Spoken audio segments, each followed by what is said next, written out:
I'm talking about the symbolic and the real. And from the very beginning, I have to make it clear what I mean by these words.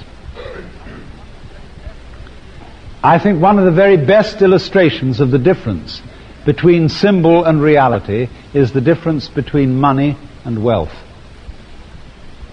And a lot of people don't know the difference.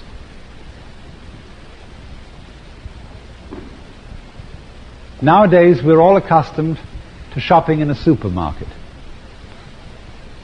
And when we go there, we get a great cart full of produce and groceries and liquor and what have you.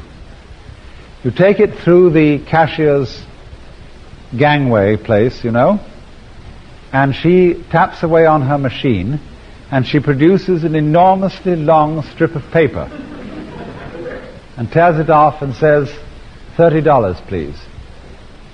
And most people at that moment feel slightly depressed.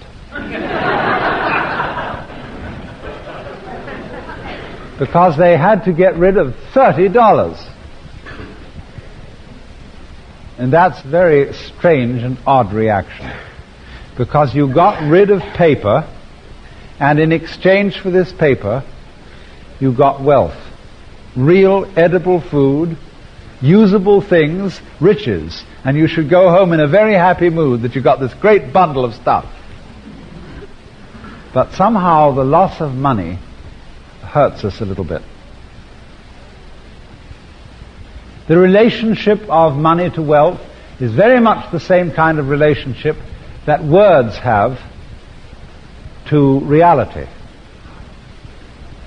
But when I use this word, reality, what on earth am I talking about? If I produce any kind of object in front of you, and the most convenient happens to be a piece of money, a quarter, and I ask you, what is it? And I show it to you, most people would say, well, that's a quarter. But obviously, it isn't, because the quarter, when you say it's a quarter, quarter is a noise, isn't it? Quarter, that's a noise. It's a noise you make with your mouth. What noise is this? That doesn't sound like quarter, does it? You think it does? A dime would make the same sound. So, what this is this. You see? Just that. Like that, see? That's what it is.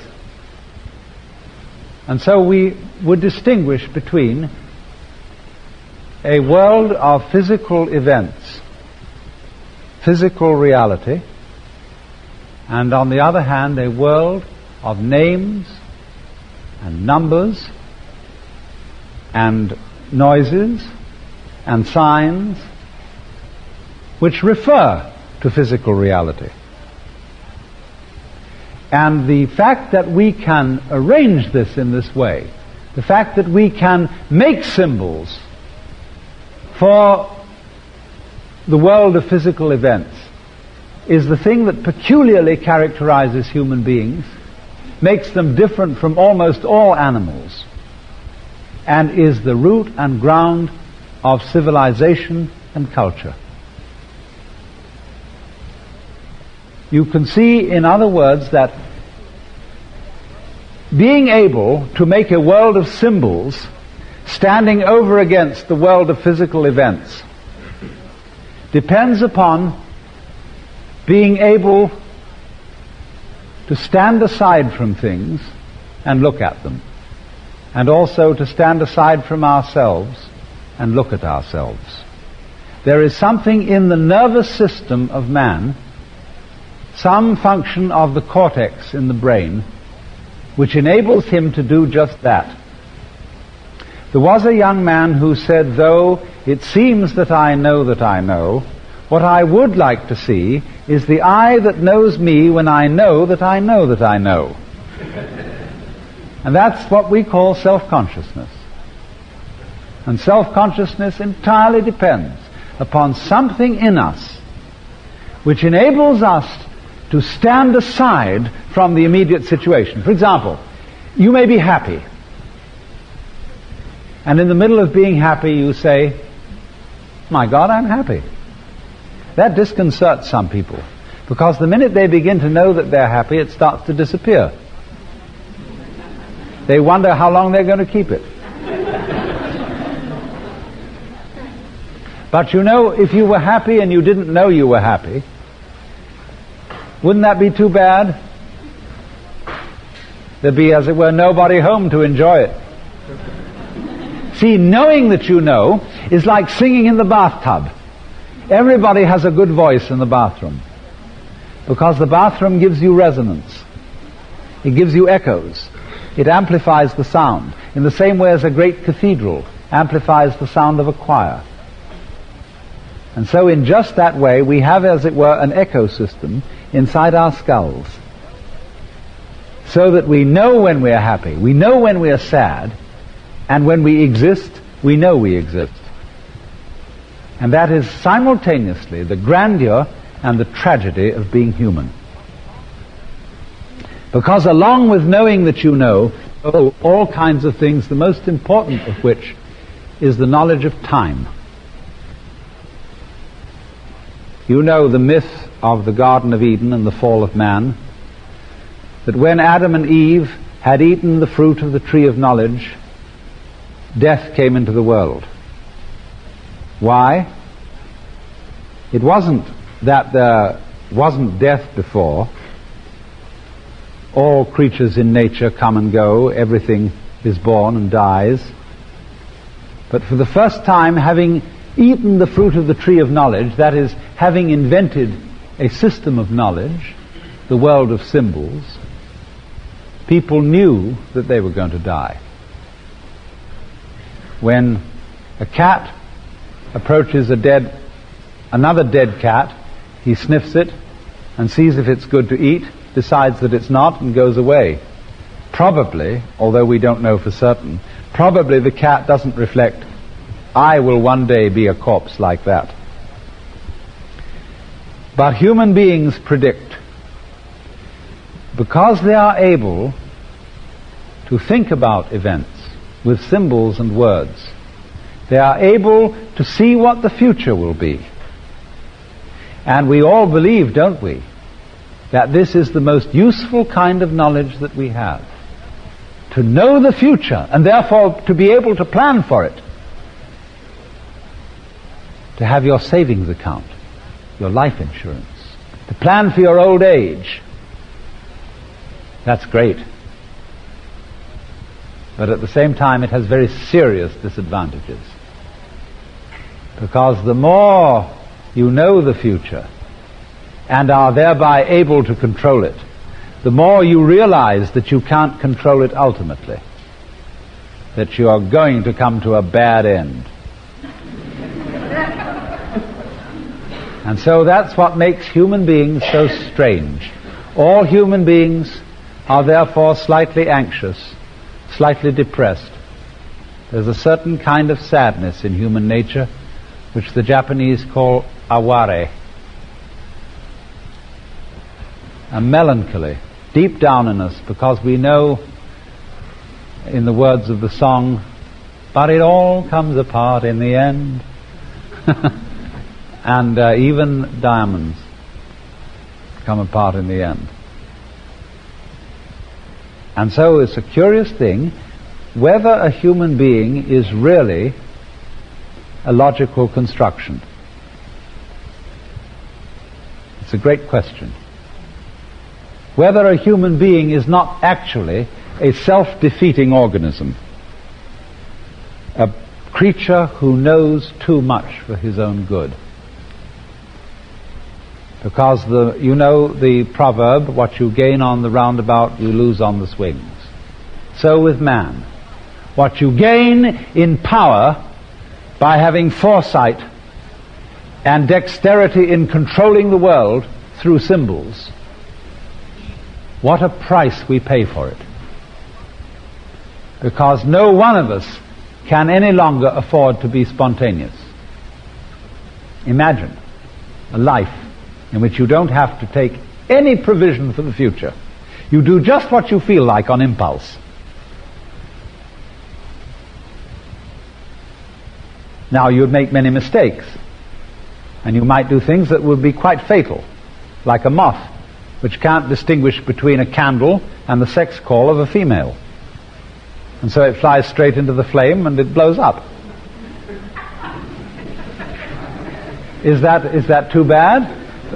In a way, it's from the standpoint of the universe, it's a fairly good arrangement, because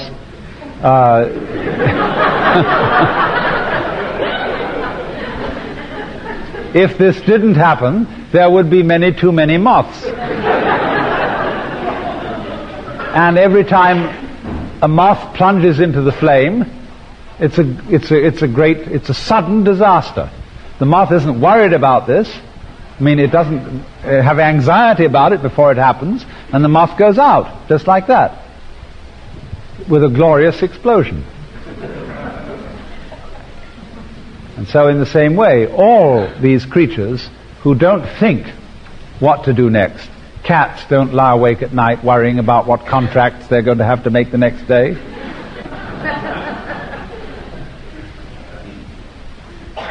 And yet, nothing can match the dignity of a cat when it walks and when it licks itself. What a magnificent creature. So imagine a world in which there isn't any worry. There will be disasters, but you won't know it's going to hit you. But we have figured out how to beat that world, how to last longer and to be more smart than any other creature on earth. But the price is anxiety.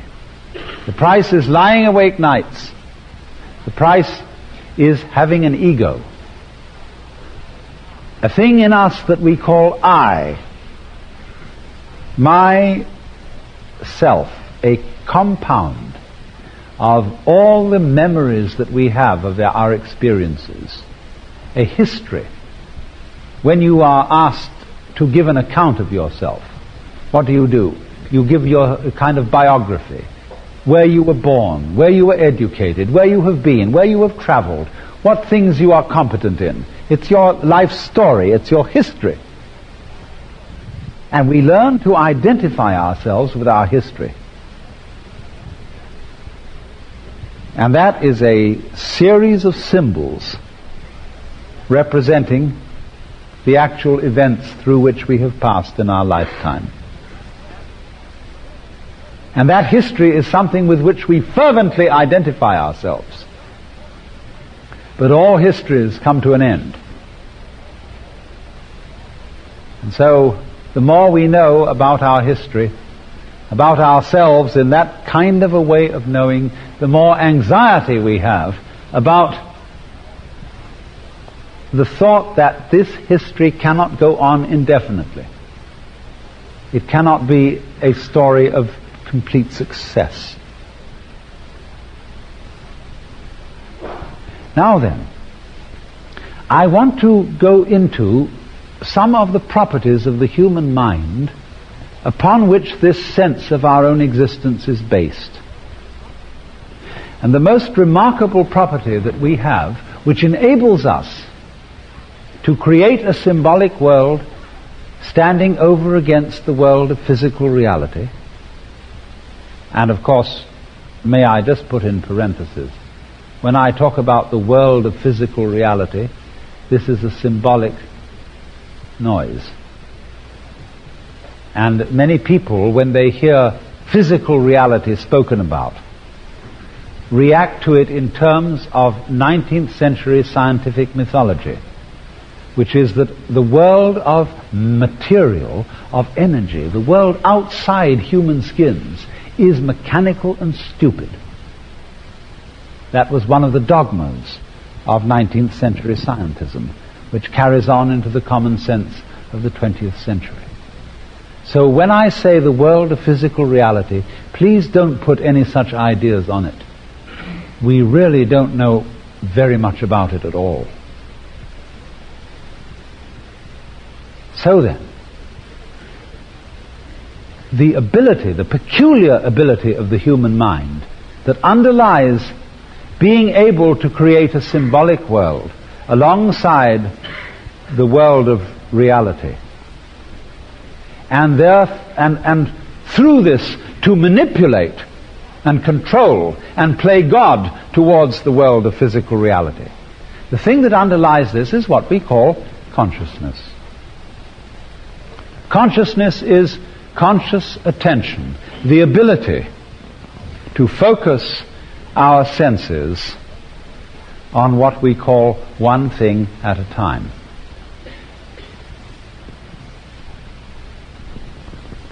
Now, consciousness is therefore comparable to the use of a spotlight,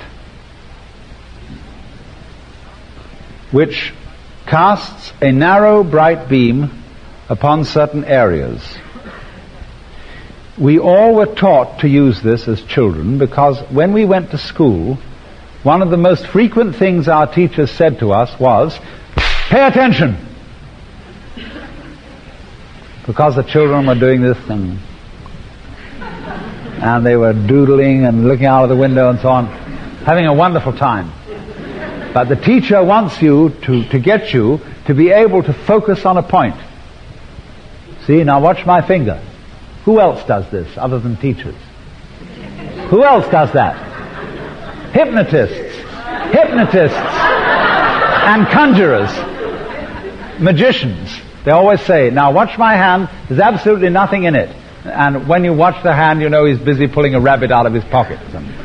So teachers all do that. And the children comply by tightening their legs around the legs of the chair and frowning and looking at the teacher with a fixed gaze. Because by that, the teacher will know, so the children think, that they're really attending.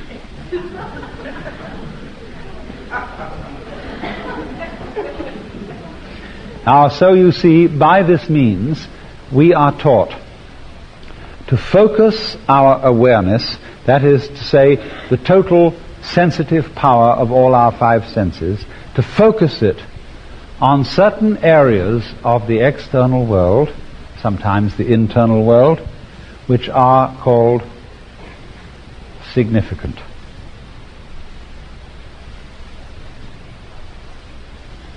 What is significant? What is important to notice? Many of us, you know, let's say men go out to a luncheon meeting where all sorts of people are present and we've got some kind of business to transact, and we go home and the wives say to the husbands, "Well, you were at this luncheon meeting. Was Mrs. So-and-so there?" "Yes, she was there. I sat opposite to her." "What was she wearing?" "I didn't notice."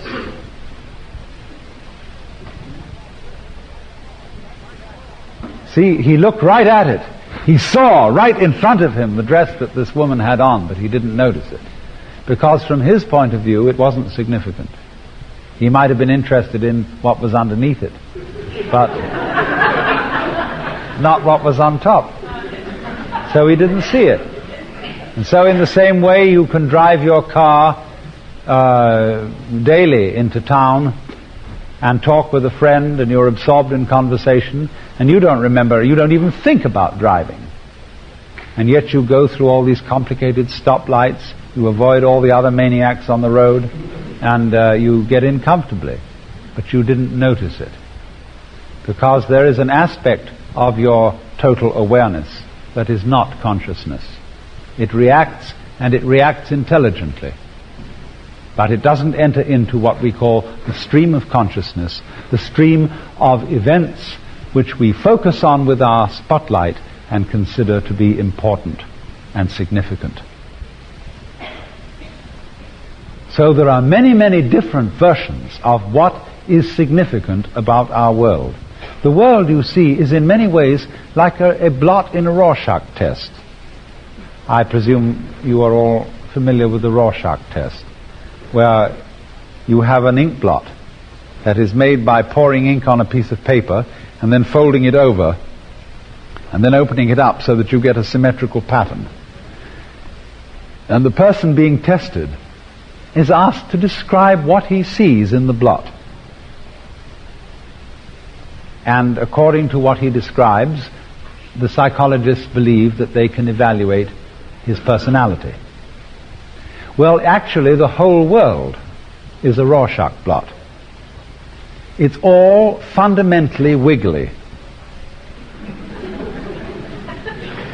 Clouds are wiggly, mountains are wiggly, plants and waters, and above all, people. People are peculiarly wiggly. And then the task, you see, of consciousness is to make sense out of it all, is to tell a consistent story about the wiggles so that we can keep track of them. And what happens is, in human society, our forefathers, the more persuasive among them, invented a story about the universal Rorschach blot, and they pounded their children and made them believe it too. And so now we all accept approximately the same version of the thing. And so by this method of attending to one little bit of the wiggle and then another little bit of the wiggle, we can make sense out of the wiggle. You see, you do it the same way. Supposing instead of a Rorschach blot, you have a piece of territory. You have the Monterey Peninsula. And on the map, it's a wiggle. But if we superimpose over this map a grid, simply lines, north and south, lines of latitude and longitude, and then we describe where each wiggle is in terms of the numbers up or the numbers across of these lines, we can measure the area. Well, that's the basis of calculus. That's the basis of all careful, accurate description of our wiggly world. And so by concentrating on the wiggles, area by area, bit by bit, we learn how to manage it, how to make sense out of it. Just in the same way, for example, your mouth has only a certain size, and therefore you can't eat a whole chicken at once. In order to be able to absorb a chicken, you have to cut it into pieces. So you get a cut-up fryer. And then even then you have to reduce it to bite-sized units, so as to assimilate it. Well, in exactly the same way, the physical world has to be reduced to bite-sized units in order to be assimilated by our intellect. And those bite-sized units we call things and events. There are in nature, in the actual physical universe, no such things as things, and no such happenings as events. They're all invented by us in the same way as we invent lines of latitude and longitude, inches, meters, minutes and hours. They're all measures. They don't really exist out there. But we choose certain lines. For example, we choose the boundary of the human skin, and we say this divides me from everything else. Inside this bag of skin is me. Inside those bags of skin is you. And outside that there's a foreign world that isn't me, that isn't you. But that's not true. The skin, from one point of view, can be said to divide us from the external world, but from another point of view, it is exactly what joins us to the external world. The skin is full of pores through which we breathe the air. The skin is full of nerve ends through which we become sensitive to what goes on around us. And if, as a matter of fact, the air pressure outside the skin was not exactly 15 pounds per square inch, if it was anything less than that, we'd blow up. Pressure inside would be too much for the outside. See, we are carefully educated not to notice certain things. Because once you start noticing, in other words, using your spotlight to concentrate on certain areas, at the same time as you notice, you also ignore. you also don't notice.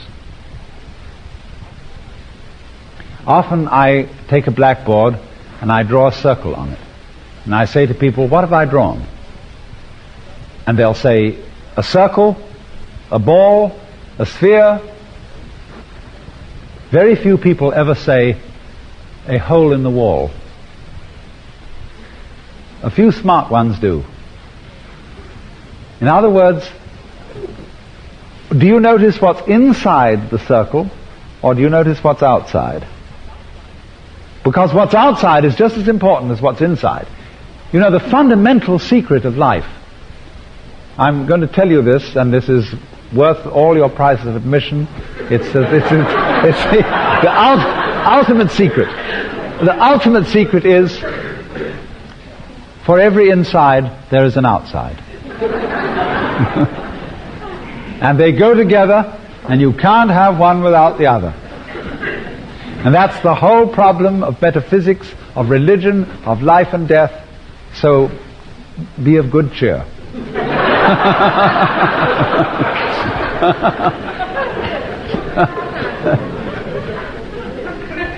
But normally, you see, the way we are trained to attend, our attention is captured by the area inside, just as it's captured by an object that moves rather than one that's still.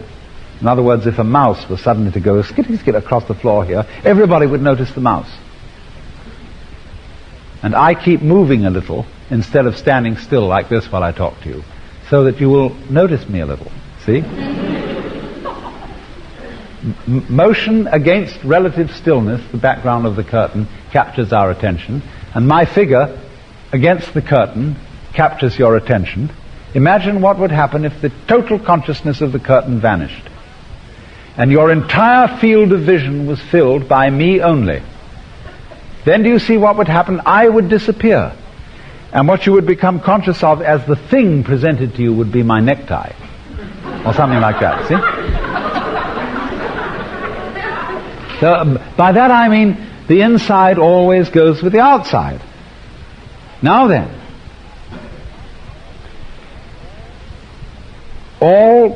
the whole use of consciousness, this is the point I'm making, the whole use of consciousness is the isolation of certain areas which we pay attention to. And we pay as the price for that kind of attention, ignoring what stands outside them. For example, most people think that space is nothing.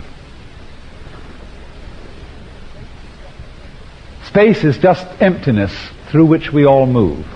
Interstellar space, the space between planets, the space between galaxies, is nothing. But every painter and every architect knows that space isn't nothing at all. Architects sometimes talk about the influence of space upon behavior. And to the uninitiated, this sounds like nonsense. And if you paint, you realize that you have to paint the space as well as the things in the space. In other words, if you work in oils on canvas, you have to work on the background. You have to paint the background in. And you realize, therefore, that it's something that's there. Can you imagine a solid without a space round it? Why, you can't possibly do so. Can you imagine a space without a solid in it? You can't possibly, because you have to constitute the solid to imagine yourself in the middle of an empty space. There is no way of having a space without a solid, just as there is no way of having a front without a back. They go together. But we are trained by our education and by our language, by the patterns of thought which our culture instills in us, to notice the solid and ignore the space.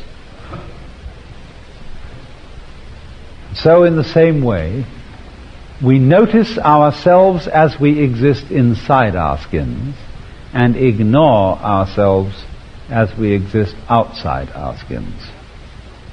And that gives us our peculiar feeling of insularity, of being skin encapsulated egos who feel ourselves to be different from, to confront, to meet an alien, external, and largely hostile physical universe. And this is the supremely difficult price that we pay for our ingenious ability to use symbols and to divide the world into the symbolic and the real, the significant and the insignificant, the important and the unimportant. We have lost the fundamental, physical, elemental sense that every single one of us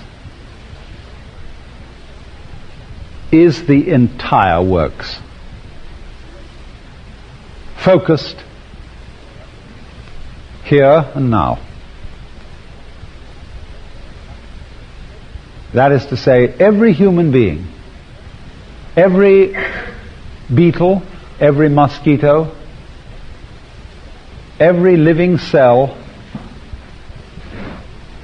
is something that the entire cosmos, the whole universe, is doing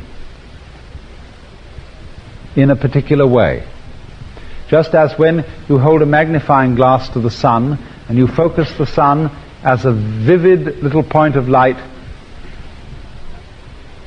at that particular spot on that particular leaf, so every creature that exists is a focus, a special case of what the entire works of existence is doing. Only we have been taught to forget that. By being concentrated on the here and now, who I am, what circumstances I'm in, what I'm doing, what's important for me, we get absorbed in it. Supposing, for example, you got under a microscope some of the little animals that are working inside your bloodstream.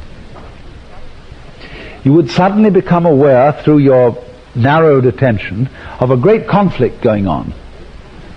There's a thing with wild whiskers on it, and eyes all over, that's going to eat that thing, which is more humane looking because it's only got eyes on one end. And you see this awful thing through the microscope about to eat that, and you get panicky. What's the result going to be? What's going to come out of this? See? But from a larger point of view, you realize that if that fight weren't going on, you wouldn't be healthy. Because the constant conflict of microorganisms at one level is at another level your ongoing life and health. But if you look at it intensely, if you concentrate and ignore the context of what's happening, you get involved in this struggle and think, oh, it's going to eat it. Well, that's the situation we're all in. We're all absorbed in our daily success, our business opportunities, whether we're going to make it or not. See, that's one of the great philosophical questions. There are really 4 philosophical questions. Who started it? Are we going to make it? Where are we going to put it? And who's going to clean up?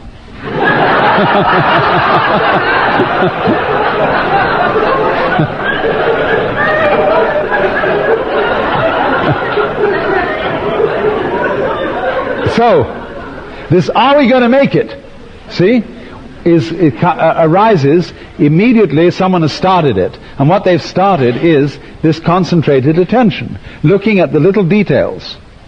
Those details are fascinating. It's the details that matter. It's whether a woman's nose goes this way or that way that determines whether she's attractive or not.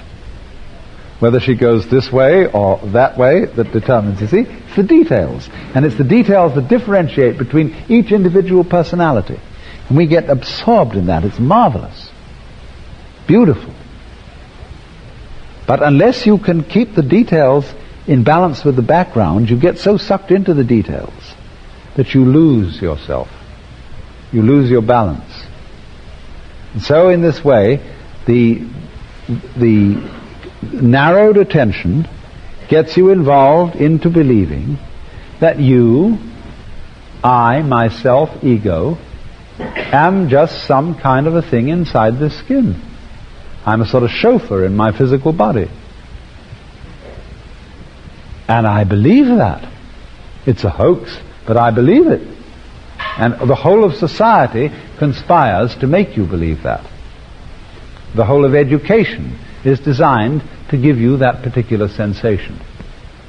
But it just isn't so. Because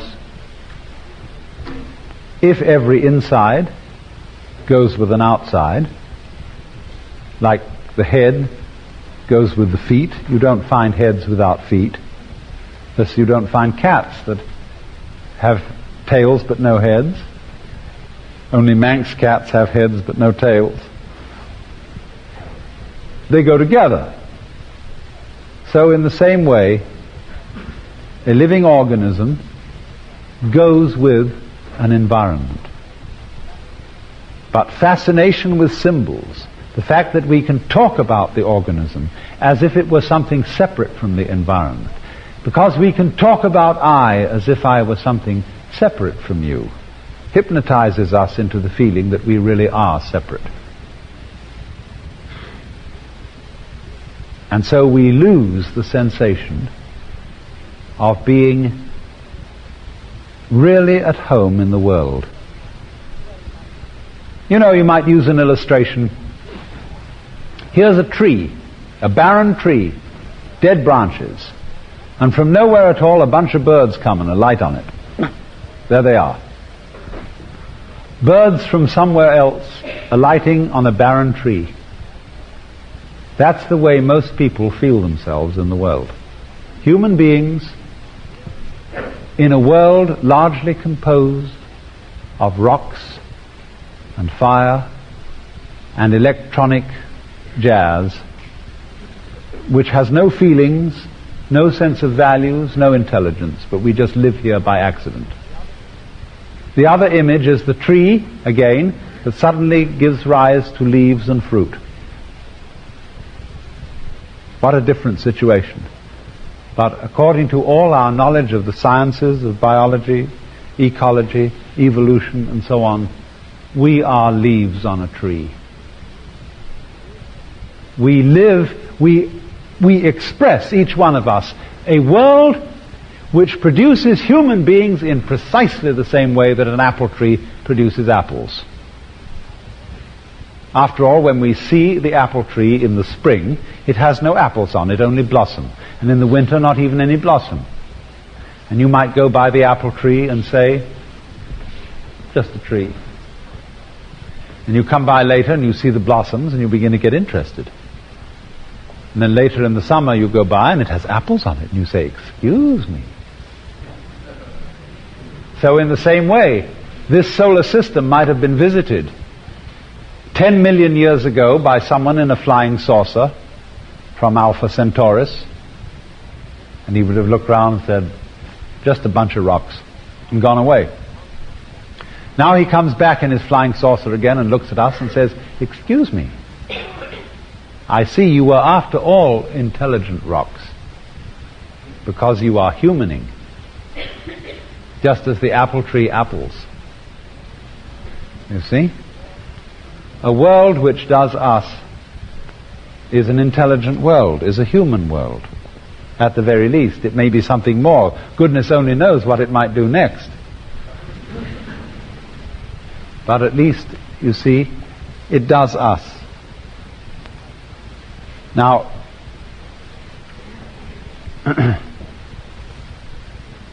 this then is my moral. The ability to cut the world up into pieces as a result of our facility with symbols and words is marvelous. It enables us to analyze things, to predict the future, to see all the details and to bring out the value of the details. That is a wonderful thing. But you can have too much of a good thing. You need to underpin, to background this vision of the details with something to support it. Otherwise you go insane. Otherwise you get lost in a detail. You get lost in a point. You get so absorbed that, as we say, you can't see the forest for the trees. We can't see the world for the selves.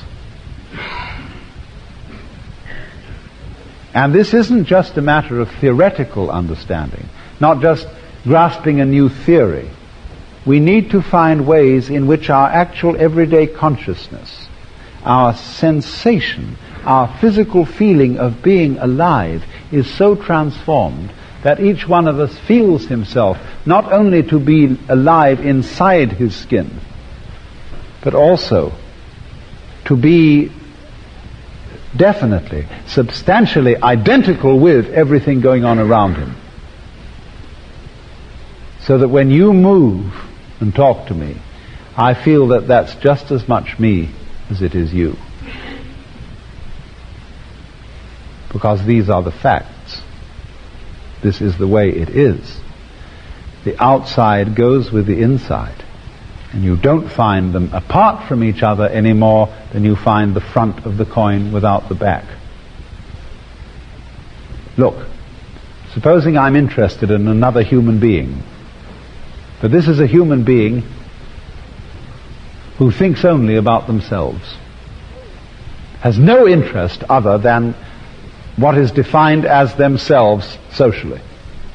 In other words, the interior of the bag of skin. Well, this is the most boring kind of person you could imagine. Has no personality whatsoever, even though they're entirely concentrated on themselves. When I feel that a person has genuine personality, is unique and different and alive, that is a function of their interest in things outside themselves. In other people, in their ancestry, and so on. You know, it's wonderful to look at a person and say, so I think your background is a little bit French, slightly Irish, a touch of Yugoslavian. Wow. See? Then I'm beginning, the person might say, well, you're not talking about me, you're just talking about my parents. But you are your parents, you see? That makes you interesting. And then your interest in music, in fish, in birds, in trees, in clothes, anything you want to mention, makes you more interesting. In other words, the more related you are to your external world, the more unique and interesting you become. My fingers, all of them move separately and independently, but only because they are part of the hand, and only because the hand is part of the arm, and so on. So, underneath our marvelous ability to analyze the world through concentrated attention and through symbols, words which suggest that a tree is a tree, the word tree is different from the word ground, and therefore it seems that the tree is different from the ground, but it isn't. The tree is the ground reaching up to grab at the sky. And, you know, enjoy. It's the ground swinging.